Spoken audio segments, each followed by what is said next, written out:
The picture you're about to see was made in November 1993. Some of the contents may offend you and will definitely disturb you. Any actions taken as a result of seeing this film are at your own risk. Since the beginning of time, people have tried to decipher what the future has in store for them. To this end, they have consulted oracles, diviners, clairvoyants, astrologers, and fortune tellers to alleviate their fear of the unknown. In a remote village in southern Africa lives a Sanusi, a guardian of the African culture, a diviner and prophet who is burdened with visions and predictions of future events. Historian and high priest amongst African traditional healers, he has had prophetic visions since the age of 7.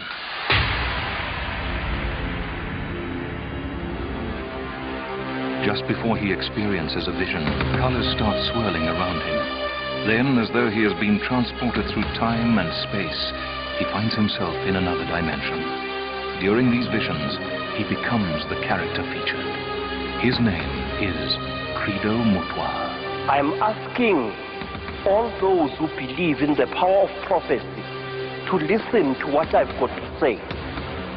I have said many strange things, but what I'm going to say now is stranger still. Credo has clearly seen Kennedy's killer. Perhaps you know him.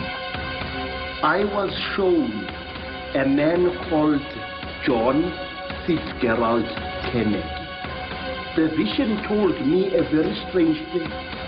3 men were chosen to destroy this man of light. The murderers who killed Kennedy laid their plans not in the United States, but in a city that I once visited, the city of London. The man who shot President Kennedy from behind had fought in the Korean War. I was shaken when I realized that the man who had killed Kennedy was still alive. And he is also one of the men who planned the downfall of President Nixon, who are planning treason against President Clinton. The second man had also been a soldier or a policeman, and he is dead. And poor Harvey Oswald, that stupid warped maniac, he got killed because the man who really had the deadly gun, which destroys the president's head, had to be protected at all costs.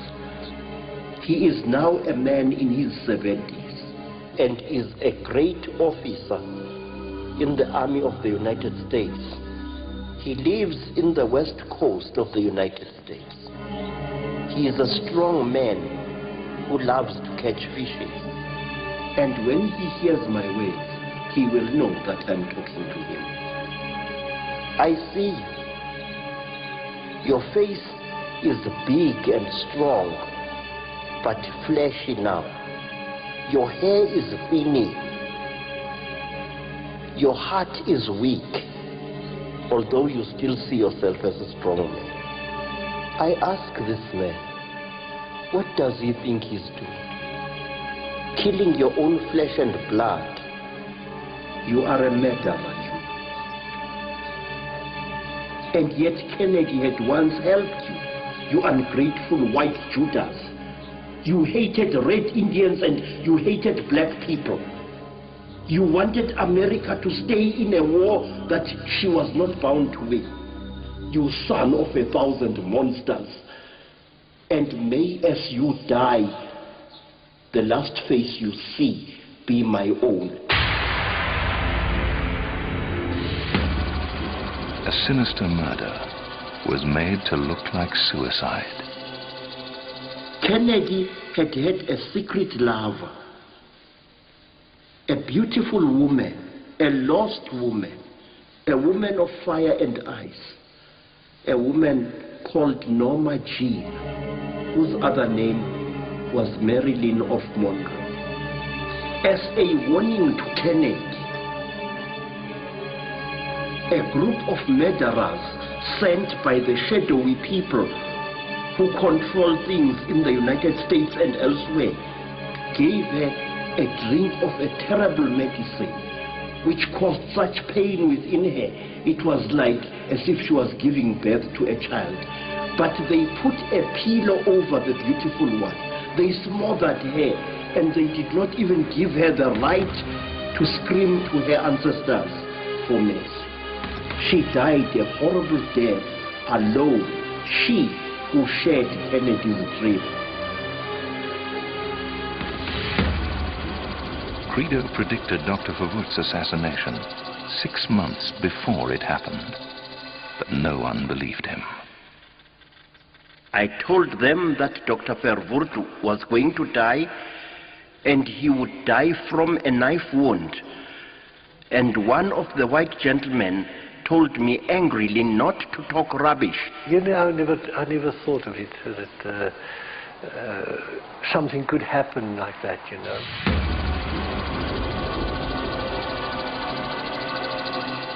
He warned that violence would erupt in Soweto. And the closer we got to June, the more agitated he got. And I was involved in a lot of meetings with all sorts of people, trying to warn them that, you know, trouble was on the way. And not very many people were interested. They were more worried about bus strikes on the East Rand than any major trouble that may happen in Soweto.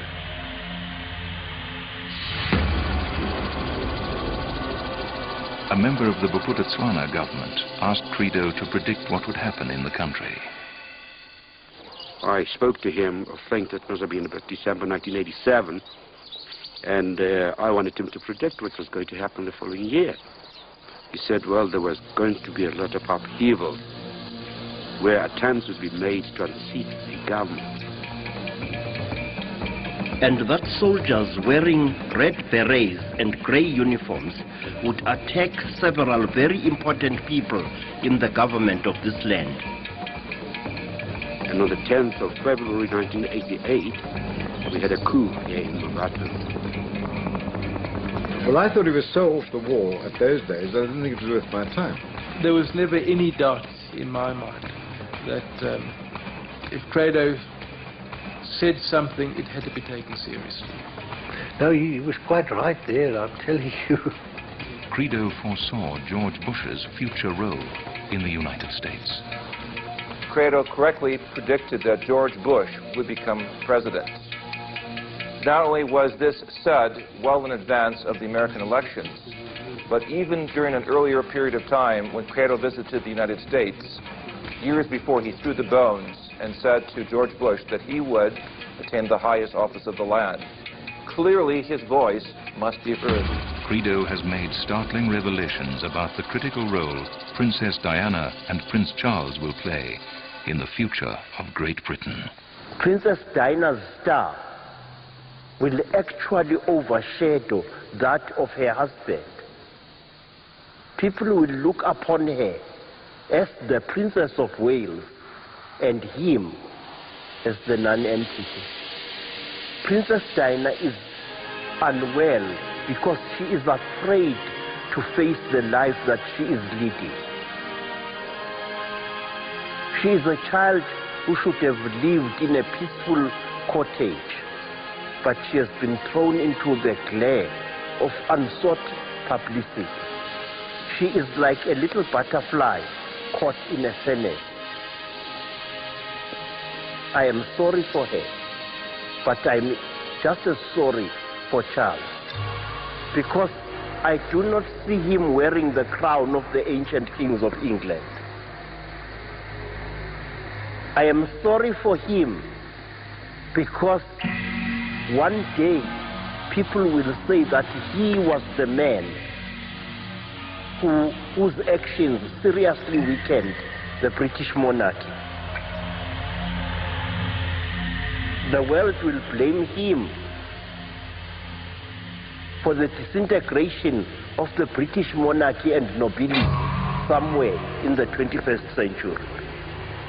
It was wrong for Charles and Diana to separate. They should have stayed together.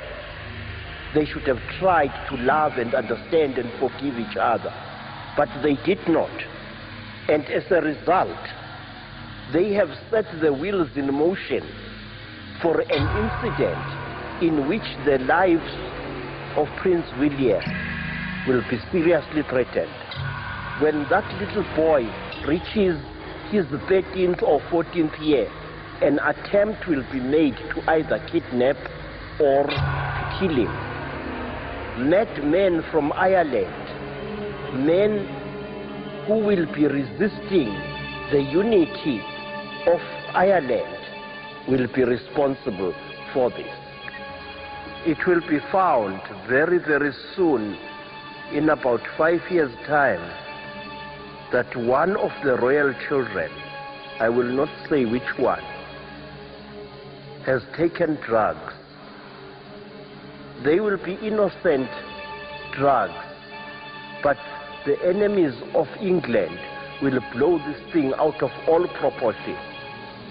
In the great upheaval that will shake the world in the next 50 years, strange and completely unexpected things are going to happen. It is all this upheaval within the British royal family which will cause the breakaway of Scotland as the United Kingdom disintegrates and Ulster goes its way, as Wales says farewell to Mother England and becomes a little state on its own. So will mighty Canada break away from the British Commonwealth. Let me tell you that 2 other countries will do the same. One of these countries will be Australia, and the other will be New Zealand. Australia will be torn away from the British Commonwealth by a man who will be enraged at the fact that the Commonwealth is becoming more and more dominated by non-white people. This man is already alive, but when his time comes, this man will be numbered amongst the greatest leaders that the English race had ever known. This man will confront the rising empire of Japan and China, a huge conglomerate of nations which will dominate the world with money. This man will confront those nations, and he will be not afraid of sending out his armies against them. By the middle of the 21st century, I see the Union Jack very, very strange in appearance indeed. Gone will be the cross of St. Andrew, gone will be the cross of Ireland. The Union Jack will no longer be a Union Jack. It will be just a red cross on a blue background.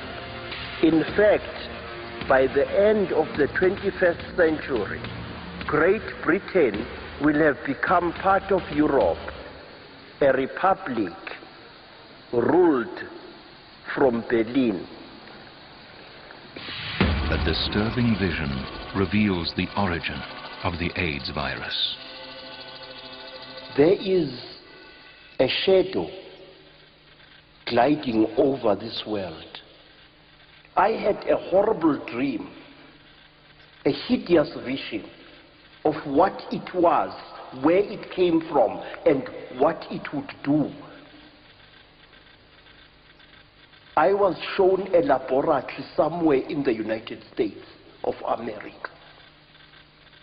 I was shown scientists of several nations, French, British, and American and Canadian, all collaborating in a hideous experiment which was to introduce diseases which would wipe out whole armies, which would debilitate whole populations in times of war. And one of these diseases is the thing we call AIDS. AIDS is a man-made disease created as a weapon of war which proved so terrible that it had to be abandoned. They could not destroy the virus. They gave it to a firm of toxic waste disposers. But by that time, a number of containers of this hideous disease, which were yellow on the outside, of very thick metal with glass containers inside them, had already been taken to the land of the Germans, and there they had been stored in a secret place. Someone suggested that some of them should be dumped into the North Sea, not far from the west of Scandinavia.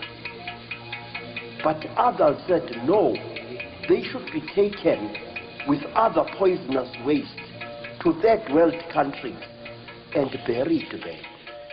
A ship came from Europe bearing these containers, and one of them had a fault in its lid.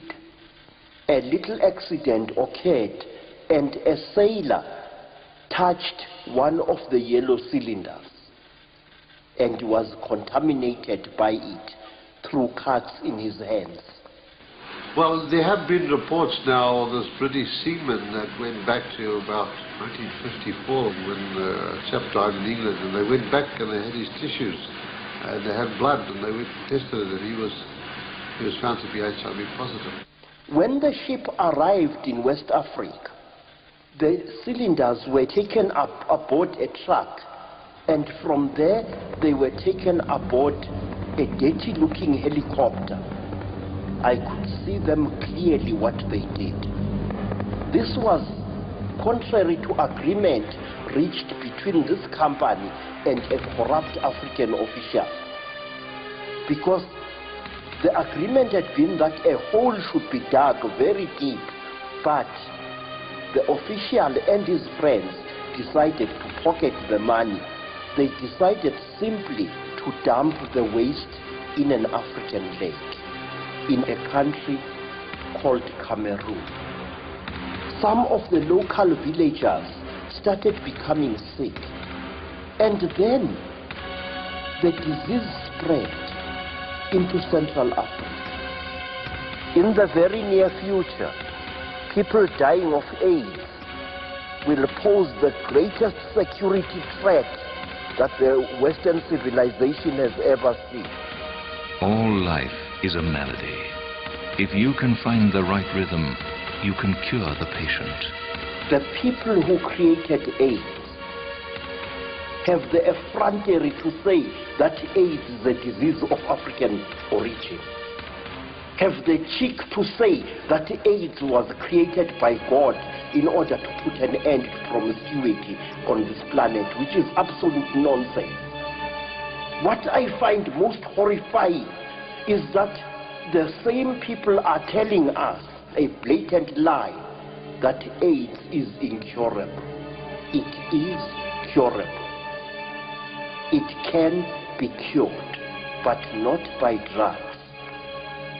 My visions tell me, in order to cure AIDS, sound in various forms must be used. If the sound is carefully calculated, the sound would be capable of destroying the AIDS viruses within the human being without endangering the human being at all. Credo has had precise visions of how, when and where World War III will begin and spread. I am shown that in the very near future, Islam will rise like a lion throughout the world, and that a new war will break out in the Middle East, even bloodier than the war that was fought against Saddam Hussein. A great Middle Eastern nation, I think it is Iran, will go all out to acquire atomic power. Iran will buy terrible substances from China, substances by which you can create atomic power stations, substances by which also you can create atomic bombs and other hideous weapons of that kind. I see that there is a ship in the ocean. It is an old and ugly vessel which should have been sunk or scrapped long ago. And it is taking some radioactive substance to Iran. One of the containers will overheat and the ship will sink in the Indian Ocean. At first, the world will not be told about the sinking of this ship. Millions of fish start drifting, dead and lifeless, towards the beaches of India, of East Africa and Arabia. And the first inkling of this disaster that humanity will have will be when starving people in India and other countries nearby, they will eat this fish and they too will die. And it will be only then that the world will be aware. People of the news will go to India to look into this disaster, and they will discover that many organizations were responsible for covering up this tragedy. In many parts of the world, people shall start eating each other. In the coast of Yemen and in the coast of India shall be found people who will die because they have eaten other people who have eaten the contaminated fishes, and there will be an outcry in the world. And the violence and the warfare will spread not only in the Middle East, but also throughout North Africa, as far away as Spain. President Clinton will unwittingly play a crucial role in precipitating World War III. This terrible accident involving the radioactive ship will either take place during President Clinton's second term of office or late in his first term of office.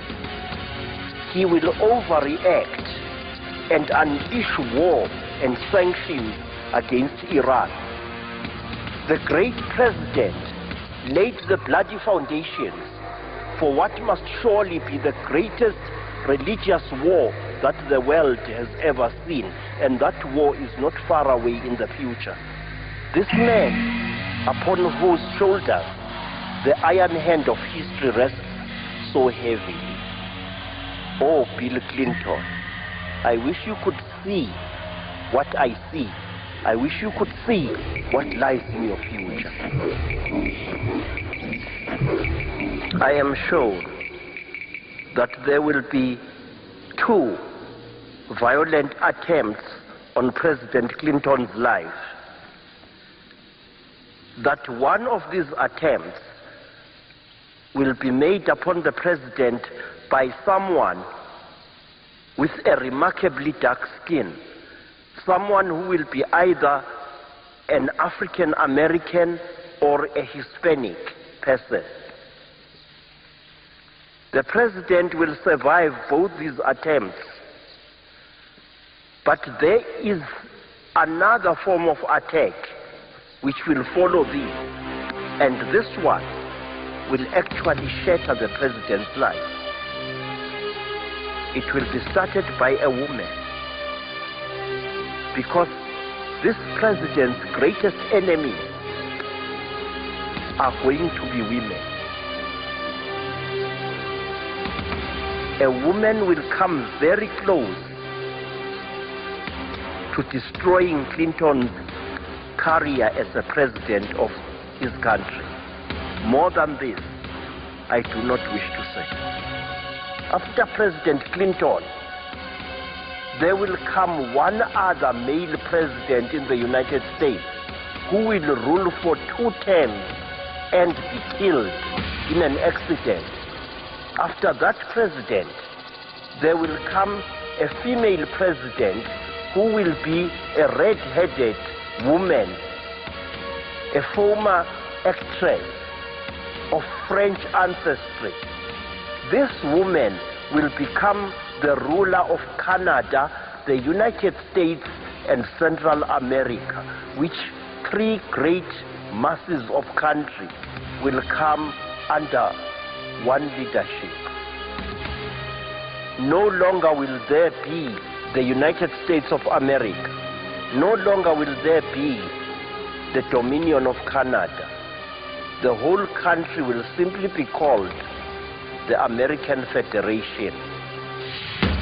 A powerful German leader will unite Europe and Great Britain. Somewhere in the early years of the 21st century, Europe will become one republic. She will fall under the shield of Germany, because a mighty ruler will emerge in Germany. In fact, he is already there. He will emerge and he will rule Germany with a rod of iron. And he will achieve with cold cunning what Hitler tried to achieve by brute force. And oddly enough, this brutal man, this second Hitler, will be hailed as the savior of Europe, because he will strengthen the economies of the different states that form Europe, and they will call him the new Bismarck.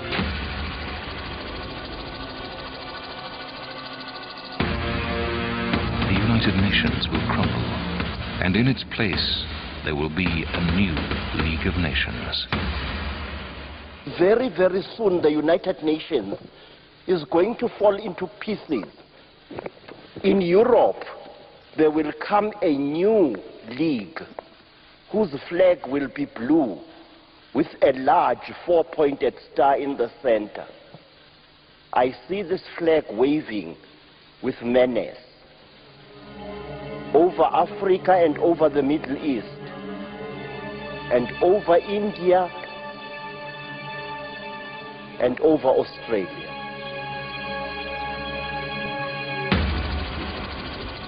Millions will succumb to the appearance of a man who will be seen as their savior. There is a young man. His eyes burn like those of a god. He has got a little mustache. He wears the white turban of an Ayatollah. He is a man of Iran. He is the man who, within the next 20 years or so, will shake the world to its foundations. He is at present in his late teens or early 20s. He is a great admirer of Saddam Hussein, and at one time they once met. This man is the man about whom many prophets have spoken in the past. Some call him the Antichrist. In Africa, they call him the Red Destroyer, the Mushiki Wadamu, the Lord of Blood. This is the man who is going to lead the rising hordes of Islam, whom future generations will call the shining sword of Allah, who is going to fight, shed blood and destroy cities to restore once again the glory of the caliphs. He will know himself as Wahab al-Rashid. He will know himself as Al-Timsah. It is this man who is standing in the shadows at this moment, who is going to carry on where his admired godfather Saddam al-Hussein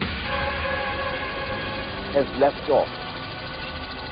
I wish the leaders of the United States should be aware of the existence of this man, because as they are humiliating and ill-treating the Muslims, they are only giving strength to this man who's going to stand in a battle tank above the ruined cathedrals of Christendom in Greece, who is going to extend the influence of the Lord Muhammad from the western shores of India to the rock Jebel al-Tariq, Gibraltar.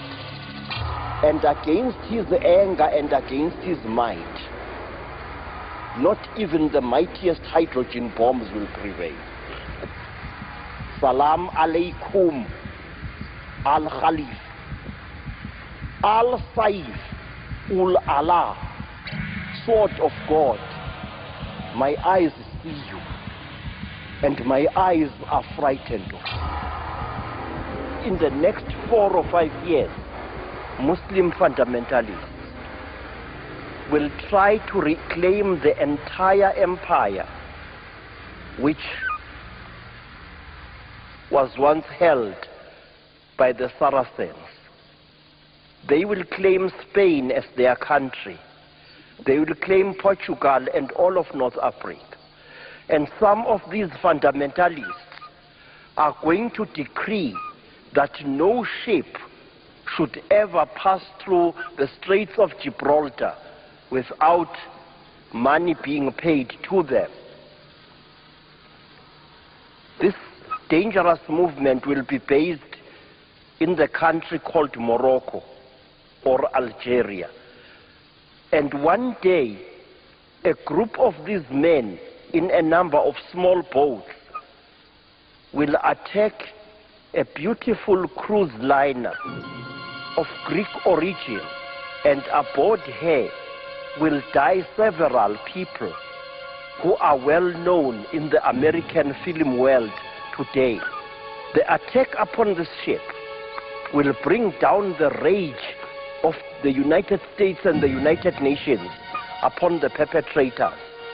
And one of these men, whose name will be Yusuf,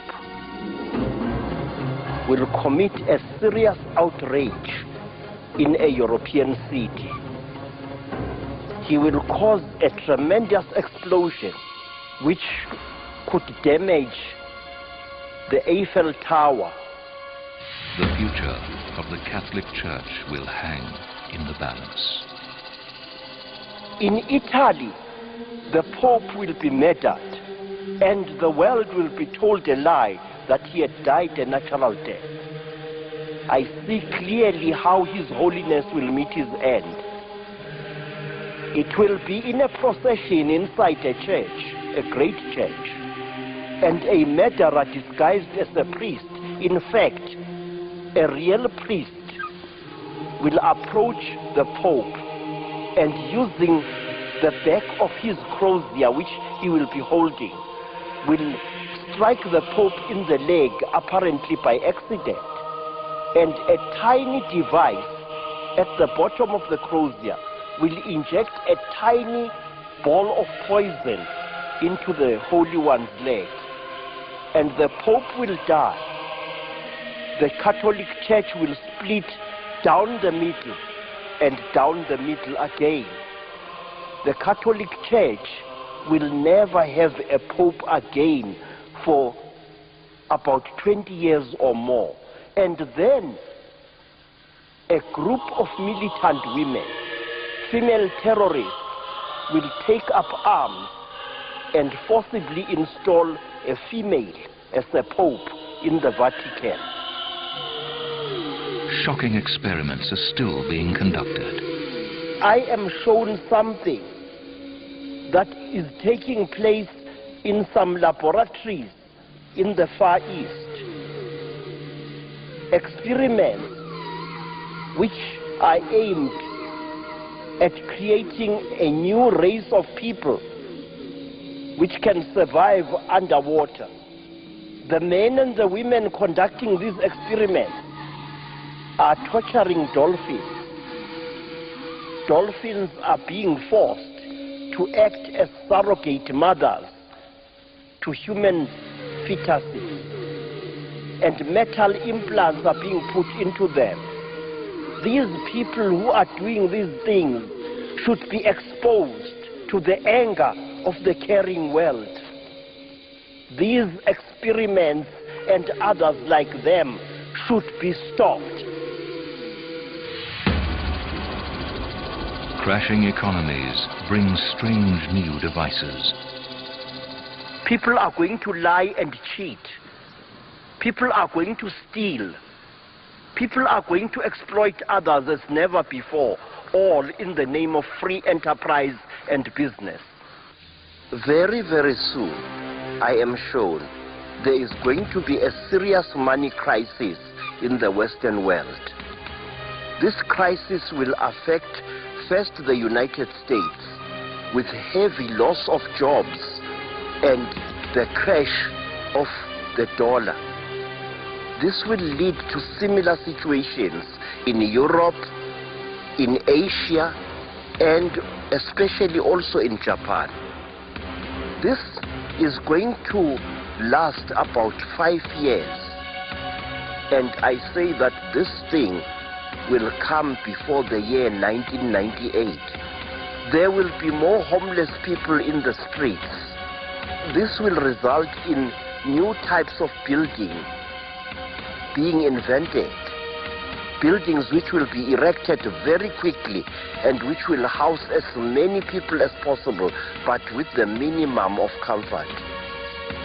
Your vehicle and your neighbor's vehicle will be built to a pattern so that these vehicles can be attached to a huge central pole, like a giant pillar, vehicle above vehicle, forming a building in which you will live. It will be the solution to humanity's living problems. Somewhere in the middle of the 21st century, a radical change takes place. The streets are no longer coated with tar, but with a certain type of metallic composition. And the car floats in the air with a tiny little aerial pointing downwards towards the street. And it is this aerial which lifts the car into the air.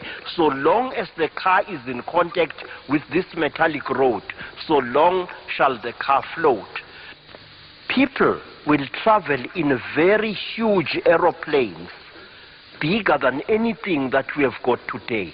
Now these aeroplanes will be strange in that they will be able to travel not only in the air, but also on top of the sea and also under it. These aeroplanes, which will be built by the Japanese, will have gigantic wings at the back where great boosters will be housed.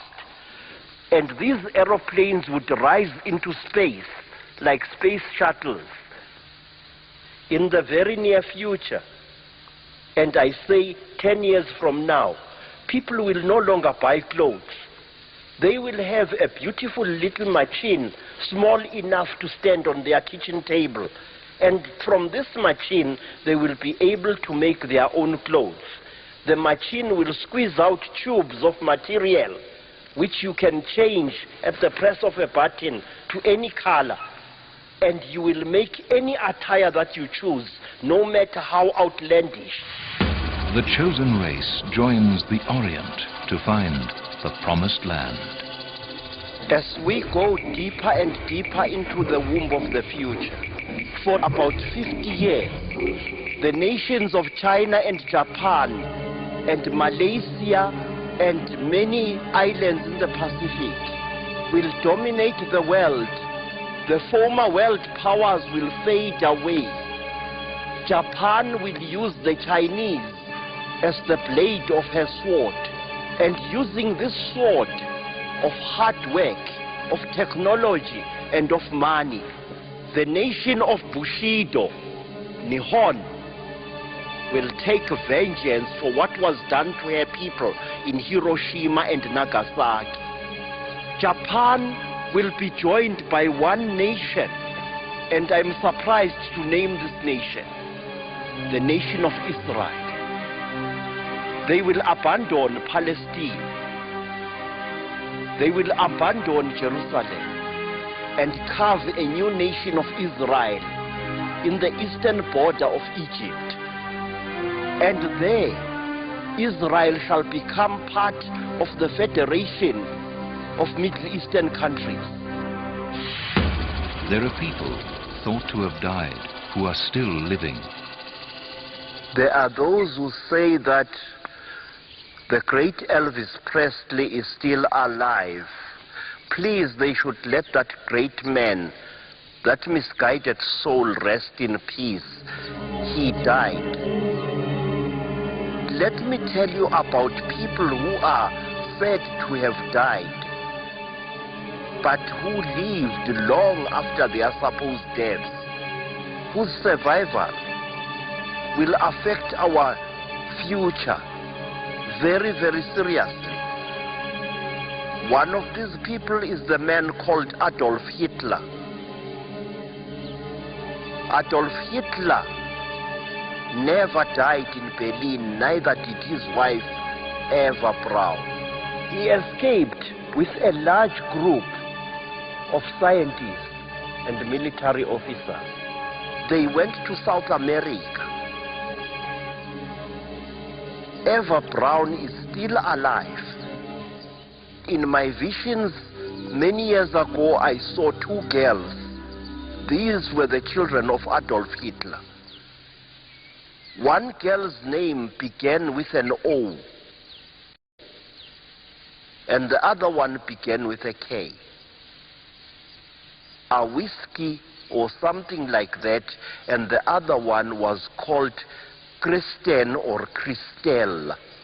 These girls survived. They are there. There are Nazi groups in Europe who are aware of the fact that Hitler left children and grandchildren when he died. And these descendants of Adolf Hitler are going to create great havoc somewhere in the middle years of the 21st century.